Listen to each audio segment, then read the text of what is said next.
In 1982, the British punk rock band The Clash released the instant hit song, Should I Stay or Should I Go? The song was so fantastic, the question seemed to so capture the dating dilemma, it became a huge refrain of choice for all kinds of people as they navigated through the dramatic ups and downs of the dating scene. I think I even prayed it like once or twice in my dating days. Welcome to Sunday's Best 3 Minutes. We're not doing a survey of 80s rock bands, but we are taking one big idea from Sunday's message and bringing it to you in a portable package. So our first week in a brand new series we're pumped about called Happily Ever After. In our marriages, we all want happily ever after. No one wants a boring, stale marriage, but getting there takes work. So we're going to be talking about scriptural principles and practices that will apply to all our relationships, whether you're single, divorced, dating, widowed, but especially if you're married. And to start with, we're going to look at the New Testament book of Galatians, where the people are in a situation where, just like the song, Should I Stay or Should I Go, they seem to only have two choices, and neither choice seems to be very good.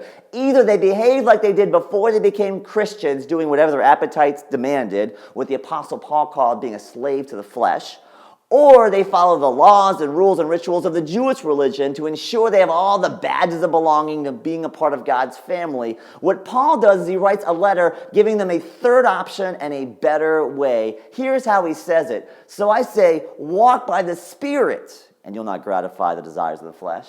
But if you are led by the Spirit, you're also not under the law. See, Paul says there's a third option beyond being a slave to the flesh or just gritting your teeth and obeying the rules. There's a walking by the Spirit, being led by the Spirit. And then he goes on to describe the fruit of a life lived by the Spirit. This kind of fruit, this kind of life is the life that you would always want to live. As we're talking about our marriages, the Bible's unapologetically biased towards staying committed in our marriage relationships. But the options are not just, should I grit my teeth and stay, or should I do what I want to do and go? There's a third option. We can stay in the Spirit and bear the fruit of the Spirit. Because we all know people who have stayed and stayed and stayed, and they've gone from feeling miserable to being miserable. This is not the kind of staying the Scripture is calling us to.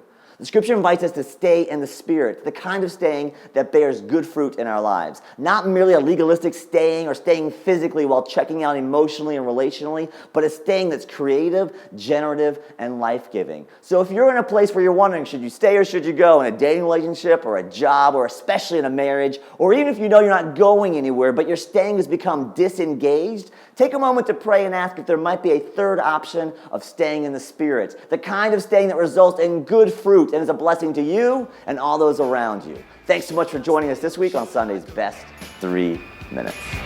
Should I stay or should I go now? Should I stay or should I go?